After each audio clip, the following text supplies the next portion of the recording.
All right, ladies and gentlemen, welcome back to another Buzz Slayers interview. We are back again with Colin Wolfe of Smooth Retsina Glow. So we're here to talk about Incandescence, which we have, among other things, but Incandescence is the new album.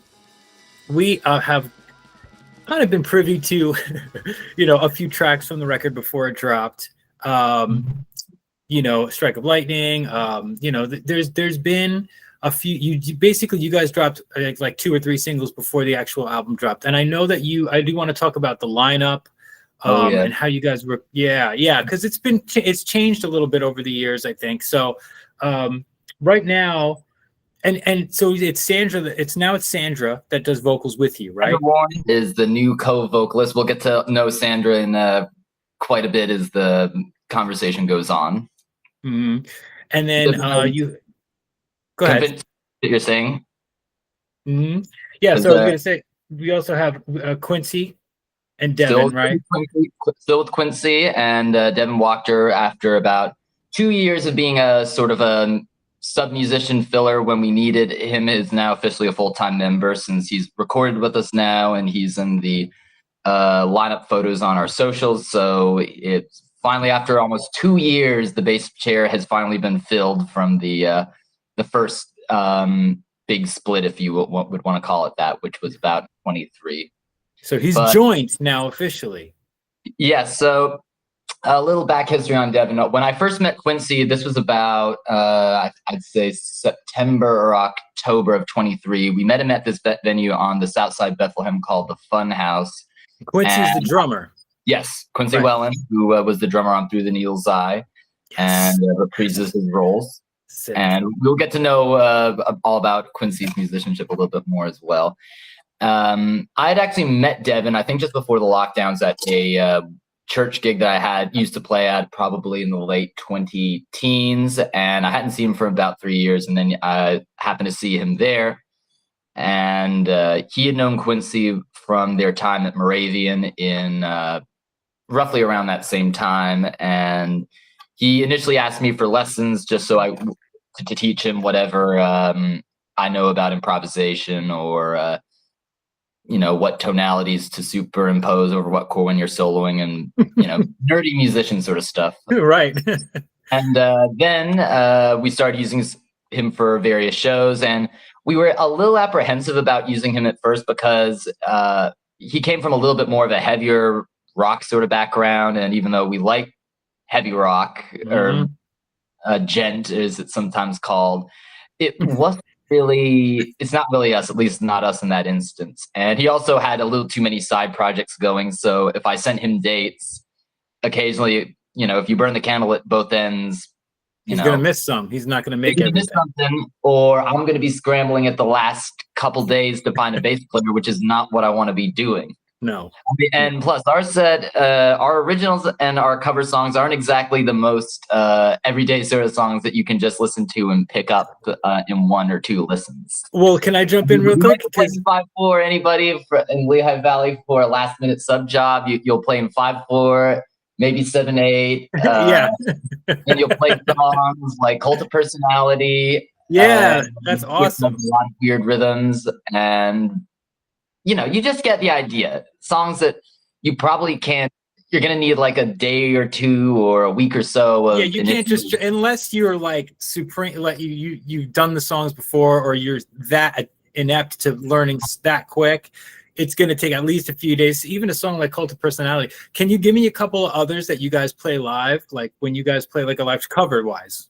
Oh, yes. So we do a Sunday morning into a Mario theme song mashup. We do, it's the song from, it's the one that goes from, I guess, Super Mario that goes, it's that one. Right, Super Mario 64. I forget it. I played it in the early 2000s, and then I decided music was the better video game. I'm a nerd, so it's Mario 64 for sure. Thank you. I always keep screwing that up live because I say it's Super Mario Sunshine. And then there's a lot of other covers that just come and go depending on the room. So Tonight by the Smashing Pumpkins is a newer one. We also do Little Black Submarines by the Black Keys. Nice. We mashup of Ramblin' Gamblin' Man into Jumpin' Jack Flash by Bob Seger and the Stones, Right. Behind Wise, Passage to Bangkok by Rush. And wow. You get the idea.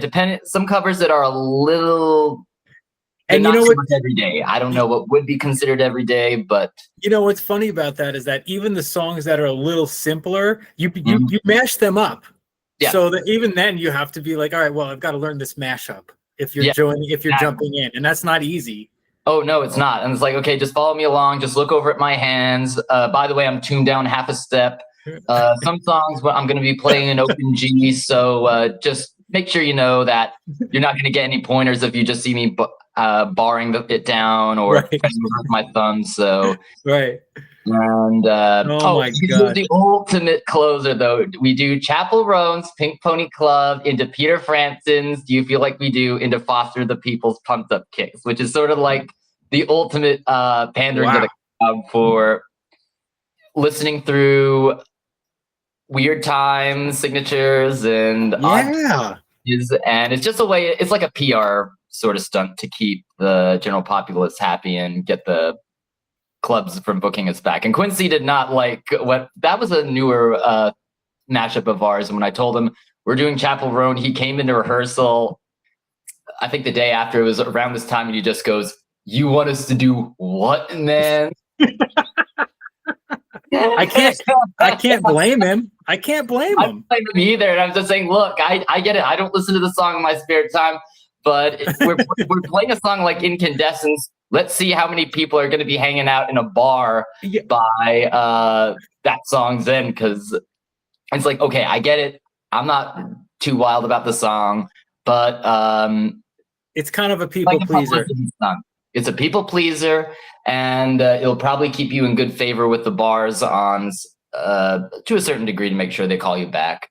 Yeah, because you're showcasing a lot of talent. I mean, if I saw some of those mashups, especially your closer, I'd be pretty blown away and be like, whoa. And I would be, as someone that loves music, this much, I would be pretty impressed. And I would be like, wow, if you guys were playing again, I would go just to see if you're going to pull off some new mashups, I mean, it's just like the first part of that mashup is just throwing me to the lions, basically. It's like, okay, you've been the whole night, and Quincy deep down inside likes it, even though he doesn't like it. But I would find a way to make it funny or entertaining for me, where I will name check a reference from a Steely Dan song or a Frank Zappa song who Quincy and I quite like, just to really poke it a little bit more with him, which he loves.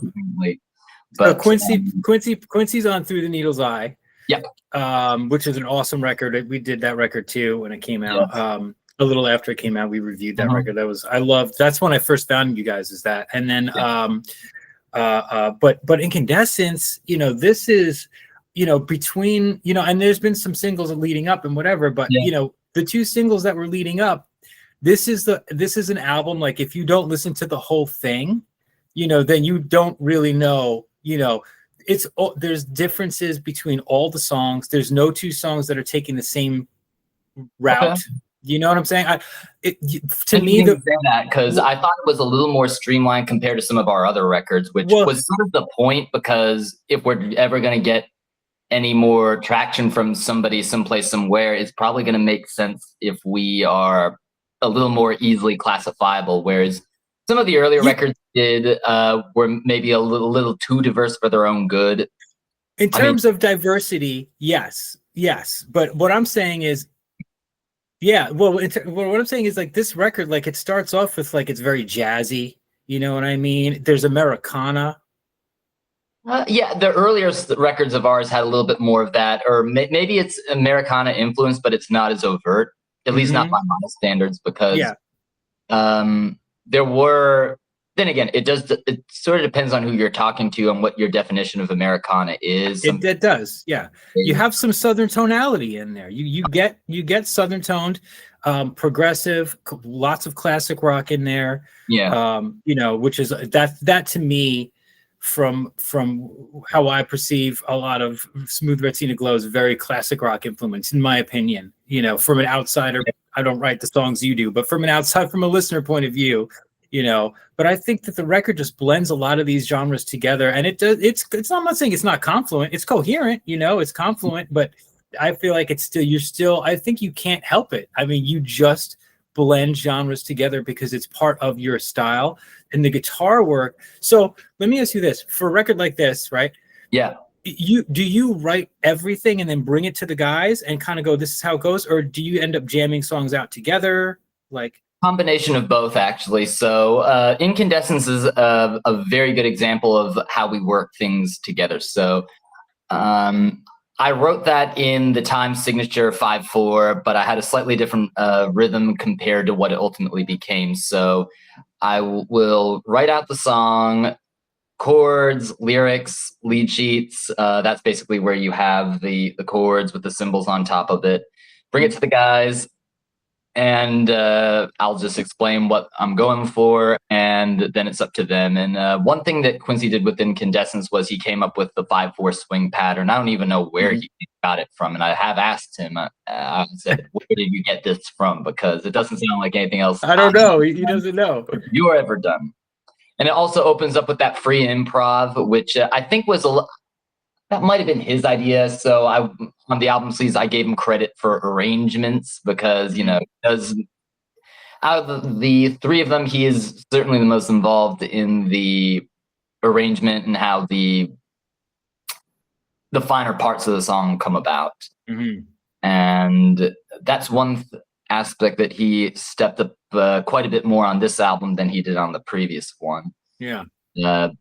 And I think that song in particular is a prime example of, then again, how he drums and the type of influences that he brings. And probably is a good indication of what sort of direction we're going to go in the future. It's not going to be like the Spinal Tap Jazz Odyssey, if anyone has seen the beginning one since the second sequel came out, which I haven't seen that. I'll have to get around to it soon just to be a completist, because the first time I ever saw Spinal Tap, when they go into the scene where they're playing at the carnival that no one cares about, and Harry Shearer says, "We're going to do Jazz Odyssey," which is it's a very stereotypical idea of what jazz sounds like, and there's elements of that in the intro where Quincy and I are just basically playing whatever we feel like. And I also think I did overdub some keyboard on it where I'm just doing the noise. There was some auxiliary percussion for when Sandra plays it live with us and she has to do something during it. It was just, I shook a tambourine, and there were a few I also played vibes on it for that sort of effect. I'm pretty, I mean, it's a big introduction to the record. It's a huge introduction to the record, and it's kind of like, you know, you listen to the first track, and but keep in mind, like off of this record, I heard "Strike of Lightning" and once more live already, and between those two, I was like, all right, cool. I kind of think I'm getting the vibe of what it's going to be, and then you send me the full album, and I listen to it in order because that's just how I do it.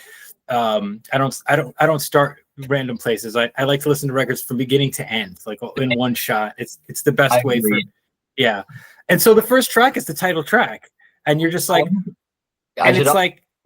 sorry, but before I go further, it's also different than any other way we've opened a record, because most of the times we've either had a single that was in the 3-minute mark or a song that was on the shorter side, and this time we opened up with a 7.5 song, which I was sort of thinking, are we just gonna put Strike of Lightning out because it's a single and it was the first single? And that was another idea of Quincy's. He figured, let's just put the first song on as the intro, and it was a pretty bold step as opposed to just putting a 3-minute fairly straight ahead sort of song. Like Strike of Lightning. Yeah.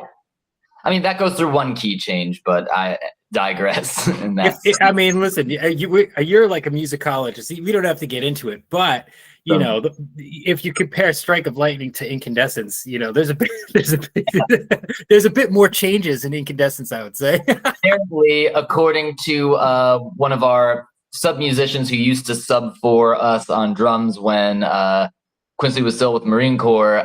Quincy swings the beat in Strike of Lightning. I don't know. I just thought, okay, this sounds like a kind of a cool beat that is like a rock song, but it doesn't sound like is a little more of a contemporary than a classic rock song. I mean, from what I know, I wouldn't say I'm a musicologist in the sense of I know what key type change I'm using, but I know there's a key change of sorts there.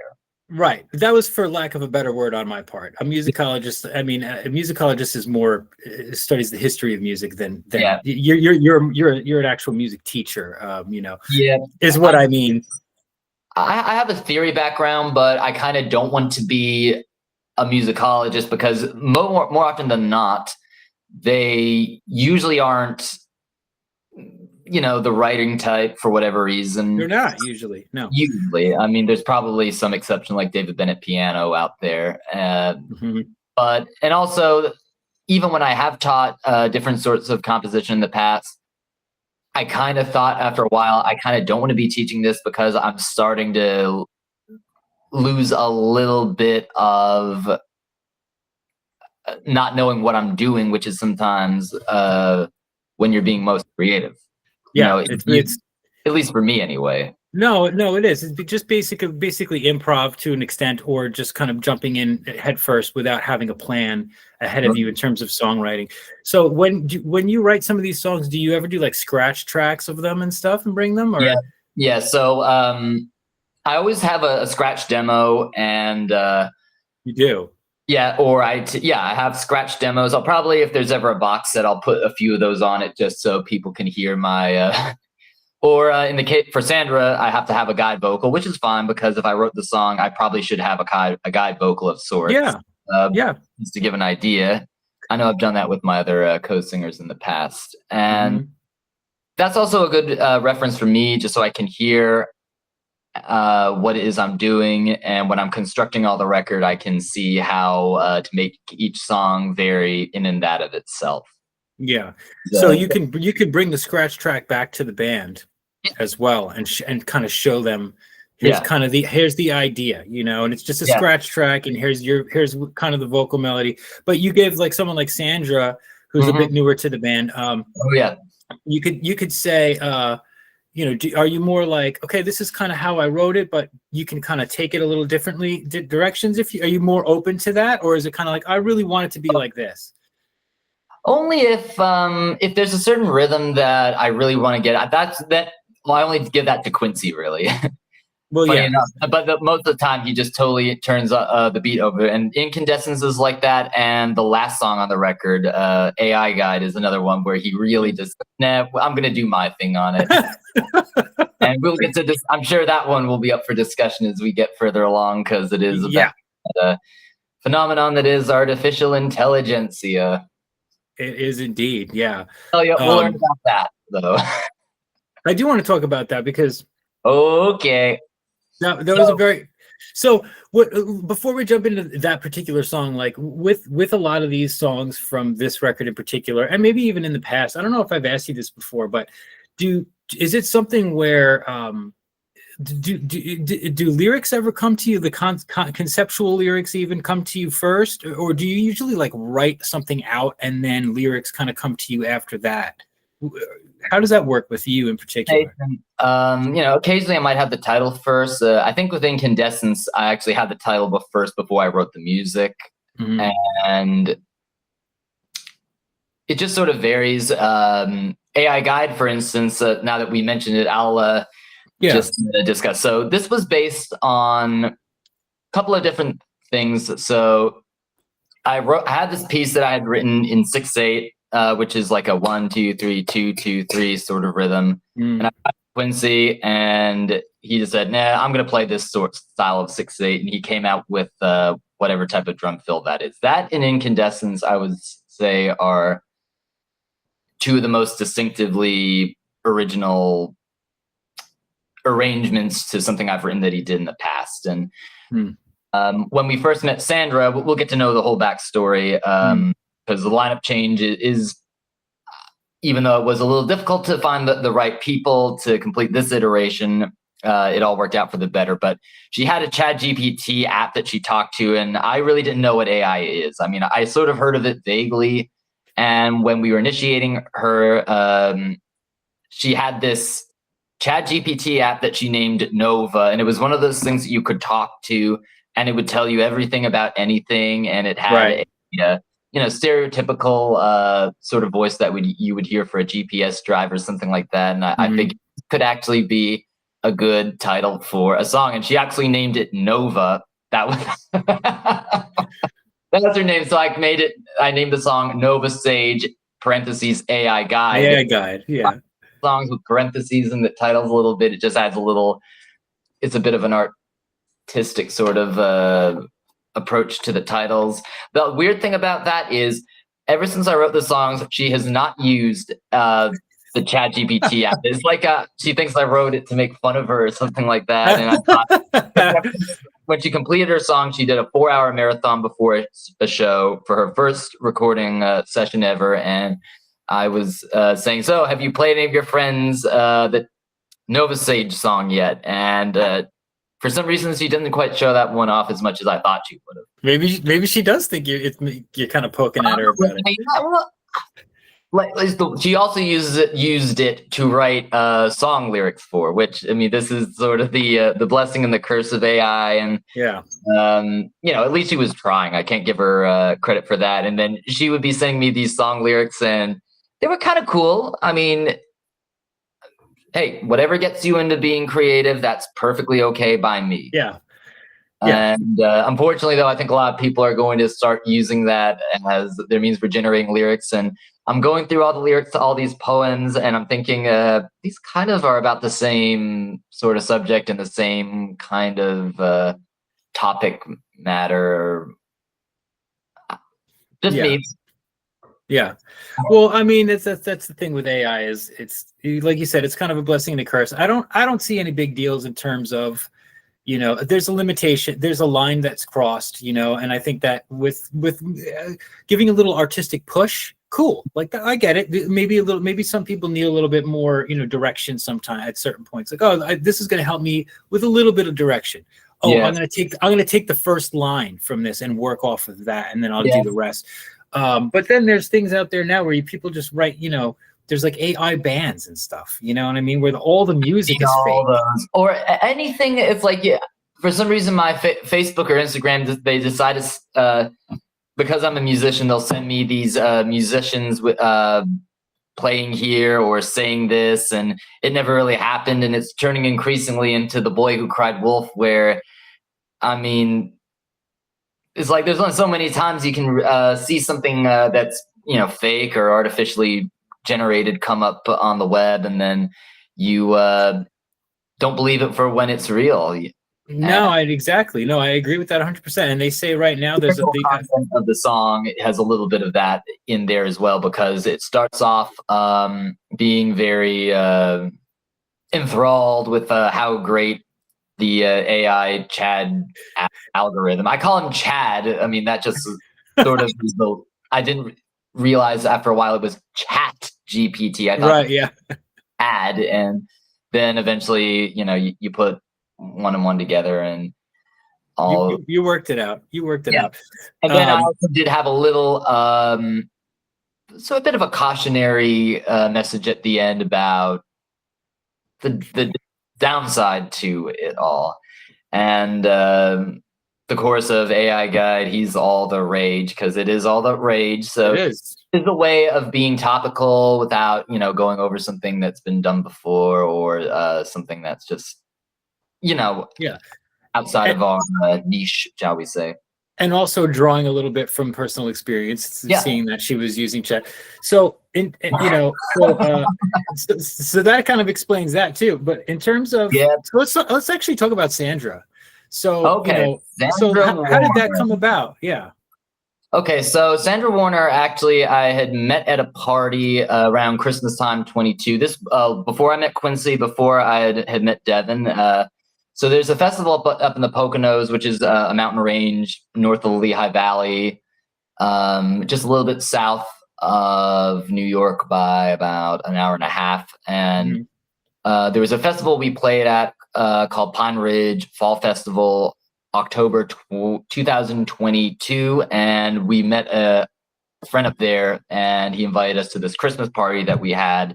And it was just basically like a Christmas party jam where everyone just plays a couple songs and hangs out and hears the other people go.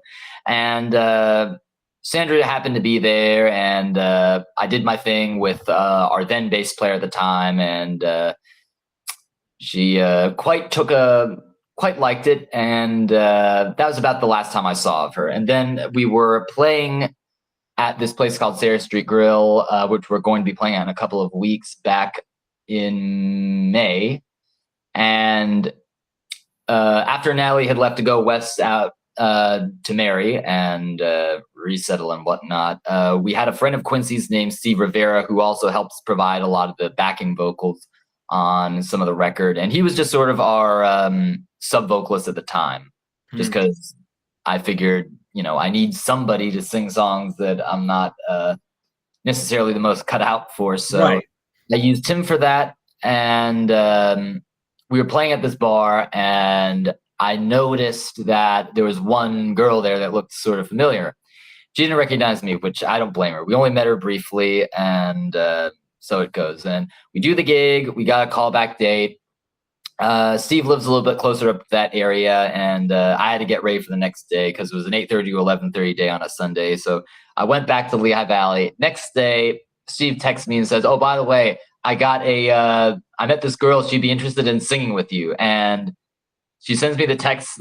He sends me her number, and I say, "Wait a minute, is this a blonde hair girl with glasses there?" And she says, "No, it was I think a brunette, and she played pool with me, and she claims that she can sing, and I heard her sing." And so it goes. Got in contact with her, and initially first we met up at an open mic just to test her out. I think I said, "Okay, learn these 3 songs that we do live," and sounded very good. And then we began the initiation process.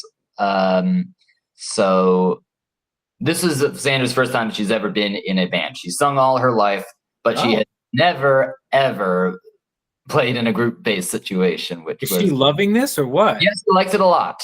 I don't think she was quite. She knew what she was in for. Yeah, well, because it's like, okay, but here's the deal: you got to arrive an hour before the show. I don't care how busy your life is, nor do the club owners. You got to tear down a little bit, just take the stands down afterwards, and just all the little things go a long way. Yeah. And, before we record her, we did have to sort of make sure that she was up for the challenge. And it's like, okay, just because you had one good show doesn't mean you go party the night afterwards, and you got to get up the next day and you wonder why you can't function the same way, or yeah. You can't hit those. No, you can't sing today. Yeah. No, yeah, and she didn't. I don't think she even quite knew what keys were, which is fine. She's just someone that could sing, and that's it. Which is fine. I think Quincy it took a little while to convince her. Quincy especially. Which, okay, look, you're only as good as your drummer, and so I do defer to him on it. And but she definitely improved, definitely got better. And then eventually the first song I ever heard her sing in the studio was Yours or Mine. And I just come back from private teaching. I go into the studio, and Matt, our engineer, and her had been working on the song Yours or Mine. She plays it for us, and I'm thinking there is life after Natalie's departure. And the other thing about Sandra is she's been able to do more shows on a consistent basis than Natalia ever had, which is, but that's a bonus. How she was initiated, I think we went about it logically. We didn't give her too much too soon, and we showed her what we know, because her advantage was she's going and working with 3 guys who have a lot of music experience between the 3 of us. And her advantage was it gives me a chance to rest vocally, and for me, especially not having to sing every song set after set, night after night, is a lot more enjoyable, and it gives the crowd more to listen to. So right now, she probably sings about anywhere from 1/3 to 2/5 of the set, and the songs that she doesn't sing lead on, she does backing vocals or she contributes tambourine. It's like a dual vocal, yeah. Or she does tambourine. She does tambourine, yeah. No, I have to bring that along now. Yeah. Well, I mean, when you're writing songs though, like for this record, especially when you're writing songs, like do you automatically know, like, okay, I don't want to sing this one? Like how do you decide for that? Do you give it a shot and then you're like, nah, it just doesn't feel right? Or how do you decide what song she's gonna do and you're gonna do vocally? So a lot of the songs, before Natalia left, we had done about 4 songs. We had done Strike of Lightning was the first one we did in December. We had also done Little Hideaway, and we also did Linger and Rehumanize. And then History Unravels the way it did. And I think I wrote the song. I might have sung it a little bit, or I might have deferred on either Quincy's advice or advice of another friend I've got who I sometimes jam with to say, no, you should let somebody else sing this. I sort of know what I want to sing at this stage in the game. Yeah. And the songs I tend to sing are usually a little more simplified in terms of the harmonic structure of the chord. I mean, Incandescence and Rehumanize are probably the most harmonically sophisticated songs I've sung over yet. And I think I'm pretty sure I intended Rehumanize for Natalia, and I knew I didn't want to give Sandra too many songs to sing on the first record because I did want to get it out, and the studio that we do a lot of the recording and the overdubs for is very highly in demand. I knew there was only so much dates I could because I did want to get this out by year's end, and I thought 4 songs is good enough for Sandra to take on without totally oversaturating herself. Yeah. And, you know, now that she's proven it, next record could probably be 5, and I'll be fine with that because, if anything, her voice definitely is a lot more enjoyable to listen to for my liking. I mean, unless you like my style of singing, which is fine, but I do. I like your style of singing, but I like hers too. Yeah. So, and I think she has a little bit more that can be developed. But then again, it's all just personal preference. You know, what I might like might not be somebody else's, but I do know I'll look forward to those parts in the set where I can just step away from the mic and then I can just be the guitar player, and that's very enjoyable by me. Totally, yeah. It's like, so yes, I can relax for 2 songs. Let me play the guitar, and that's it for now. Just play guitar, and I don't have to worry about. Yeah, I can't even imagine. So let's talk about the studio where you record. What's the studio that you guys recorded at, and how long did it take you to actually complete the record in terms of having the materials to go in?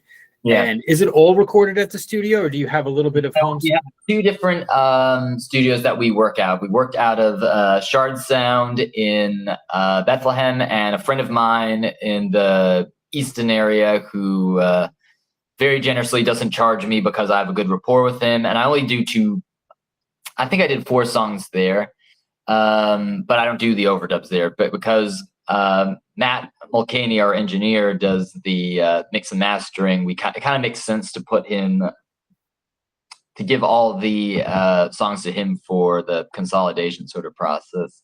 Yeah. And he's also, compared to the other engineer we work with, he's very technologically savvy. So it just makes sense to go with him. And he also handles, like I said, mix and mastering. So one guy's good for some engineering on dates when Matt isn't available, and it's also cheaper, but at the same time, it's The songs that were recorded there, it doesn't sound like they were more lo-fi. And we started in December, went through January. We actually had another bass player that who nearly got the job over Devin, but he really overplayed his hand. I mean, we don't have to get into band drama too much, but it didn't quite work out with this one fellow for more than one reason, and I'm very glad it didn't, because I mean, that's a whole nother story. And then we recording in winter was a little bit difficult, just because with weather changes and whatnot, and getting Quincy out of the Marine Corps was a whole nother thing, which thankfully that has come to pass now. And I would say we completed the album in terms of tracking around June, and we finished it up in July, and that was the final overdubs with Sandra and putting everything together So it took 7 months. Yeah. On and off. It wasn't like it wasn't every day consistent. Chinese Democracy, where they slaved it over for 12 years. No one even remembers it. No.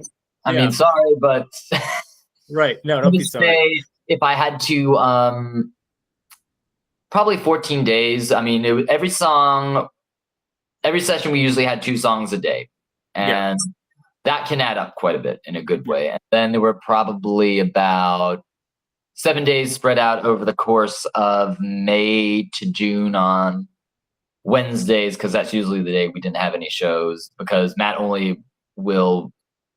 he doesn't work every day of the week. He doesn't do anything Mondays or Tuesdays, so we had to time it for Wednesdays or Sunday afternoons if there was nothing else going on. Got to work on his schedule. And do you sit in for any of the mixing or anything? Yeah, I sit down with him, and I just give him my input on what I'd like louder. I mean, I produce the album, so I have to, I suppose. Right. Yeah. No, that's the basic question. Yeah, is like, if you if you produce a record, if you're sitting in with Matt and being like, but I feel like this is obvious the way you talk about him. It's someone that you kind of trust as well to an extent. I let him do his thing a little bit with it, because he does have another set of ears. He does have a different opinions, or like Quincy, the other guys do. And it just outside of the band is the key thing. He's got a different opinion that's outside yourself and the band. So that's a big thing to be able to. I always have thought about it as something smart to do in terms of even someone like yourself who's actually writing a lot of it, or semi all of it. You're so inside the box, and there's nothing wrong with that. But when it comes to like a final mix and a master and stuff, I've always found it kind of smart to be able to at least be open to someone that's a professional at what they're doing and that's good at what they're doing and that you trust, giving you kind of like, well, here's how I think, it's like, it's like, let's say you go, I think the guitar is like too low in here and we should turn it up. And then he says, well, if we turn up the guitar, then it's going to drown out some of the vocal over here. So maybe is that kind of stuff? Do you guys bounce back and forth? Yeah. But as far as his mix and mastering,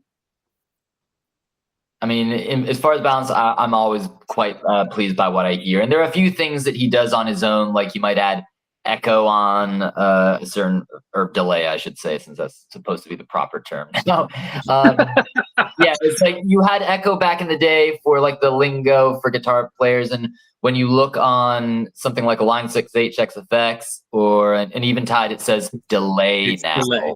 Yeah, that's all of a sudden become the proper accepted vernacular of. Yeah, well, I think on a pedal in terms of effects, I think an echo it has a limit to the relay, and I think that a delay, it's like you can, it could expand on that, a lot longer. So I think there's still echo maybe, but I think it's like there's limitations to, how you can't do like a full delay effect on an echo. But I mean, I have seen that.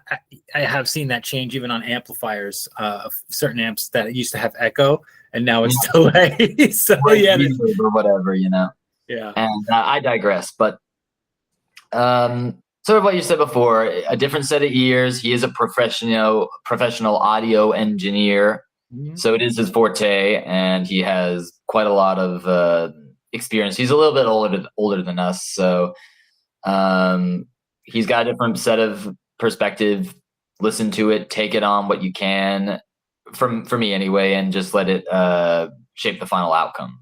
So what is it? What is it, like a month to sit there and mix with him, or a couple weeks? He's a pretty quick study, or he's a quick worker, but he doesn't rush it. The first time I ever recorded with him, well, that's what you mean by technologically advanced. Yes. And he sent me the track. I think it was Bound by Desire from our Gemini Rain record. He sends me the mix and mastering. I wasn't around for it at the time. I think I was gigging. And I think, okay, this is 24 hours later. Let's see what this sounds like. And I was like, whoa. And that was Matt is the, what is it? Second engineer that we've worked with in the past who's done the handle that aspects. So he's now up to his third record with us, and it just keeps getting better, and he's always very, very enjoyable to work with. I mean, I've never seen him in a bad mood, or he's had a bad day. Well, that's a bonus. Yeah. Yes, he's always very, very enjoyable. He's a professional. I think he's a professional. Even if he's having a bad day, he leaves that outside the door. Yeah, he always, what I'm getting at with. Yeah, no, definitely. It's very good to have. Yeah, it's sometimes with I know you guys are playing a lot of live shows and stuff, but with when I hear a record like this one, I'm very curious about how the process goes in terms of the recording and the songwriting aspects of it. I think a lot of people are, in terms of like, because there's two different vocalists on the record. How do you choose which one sings? Do you sit in on the mixing? I know that you have, these songs kind of are at a certain point in your head, and then you have to find a way to kind of bring them to fruition via the band, and I feel like with songs like the ones off Incandescence, and even through the Neil's Eye, like there's a lot of different layers and kind of textures and tones going on a lot of the songs, and so it's like, you know what I mean? It's kind of like, one of my favorite parts in the recording process is where you like the last album, it's all live. So it's me, Quincy, and Devin. We record it live. And then it's basically up to me for all the overdubs, right? Which I don't mind doing, because probably fun. Oh, it's incredibly fun. I mean, I think there have been only there's only one or two times when I was trying to do the solo for AI Guide, because the chords that I'm soloing over are a little more sophisticated. I don't, and I was thinking what I was practicing doesn't work, and I'm in the studio. I must have gone over the take a good number of times until I got a pass on the solo that I was happy with, because the chords are. I'd have to sit down with it. It doesn't help by the fact that I tune the guitar differently, and that's what I do when I play slide guitar, open G. You get musician heads out there. And but it's not like open G like the Rolling Stones. Yeah. Chords that have the numbers alongside of them, and I'd have to sit down with the guitar in that tuning to really piece the note together, because I may not even be totally sure of what some of the notes are, let alone what mode or key the song is in. Right. So I do keep that a little. I like a little mystique in that sense of the word. Yeah, it gives you a little freedom. Yeah, I mean, I'm not being a complete geek and saying, "Oh, this is in the key of B flat," or like that. So, but being a little improvisational, and it, even for someone like you, who's kind of like a certain level of musicianship, I should say, I think it even helps you learn more. Still. And I think that's important. You're kind of always growing and evolving and learning in your songwriting stuff. So obviously Incandescence, the full album, is out now. And there you guys, what are the shows coming up? You got shows coming up? Yeah. We probably have 50 shows already booked into 26 right now. So I think honestly, whatever goes on, 26 could be a pivotal year for us, because now that Quincy's out of the Marine Corps, we do have the ability to hopefully finally put a tour together. And there's one place in Bethlehem that we played at quite a lot in the past couple of years called the F&A Grog House. And there was this one person we met there who was saying, "Oh, you guys would be so good for the Jersey Shore in the summertime." And he might have been a little just had one too many, so to speak, because it's late at night. You're at a bar on the south side of Bethlehem with a lot of college students who are very intoxicated. Yeah. And, the stereotypical Friday night club scene sort of deal. And I think definitely around Independence Day, that is the one time I don't have any shows. And if I have a couple of ideas of like where we would start, it would probably be somewhere nearby Wildwood in the south of Jersey. And then you just work your way up the coast to maybe Asbury. And the more venues, because I'm assuming, hopefully, this is sort of a place where you can get gigs on a Monday and a Tuesday night. Yeah. Whatever living situation, Bill, hopefully will be offset, or we can turn something out of for what nights we do there. As far as this year is concerned, we got 4 more this week. We're going to be Thursday to Sunday. We have a Thanksgiving Eve date, quite a few dates in December, New Year's Eve date, which those last 2 we didn't have to hustle for. We've had those booked in advance with another venue that we've been playing at recently called Twisted Teas. It's on Wind Creek Resort on the south side of Bethlehem. That even though it's one of the newer venues that we played at, they've taken quite an interest in us, and they've been very generous with the dates they give us per year. Those are great dates. Yeah, it's only 5 minutes. I mean, I don't mind the drives going to like an hour and a half, but it is a nice change of pace where it's just literally 5 minutes away from where I live. Well, yeah. Like the long drives where I'm thinking, are we there yet? Yeah. This is a lot easier. Yeah. And you can definitely be assured, though, that we will be following this up. I think January we start, because Quincy and I were talking about it, and he has a few rhythms which are, again, nothing like we've ever done before stylistically that we'll take on, and definitely got to give Sandra more to sing. And Devin also has a little vocal background, so it could be even more developed in 26 on the vocal front.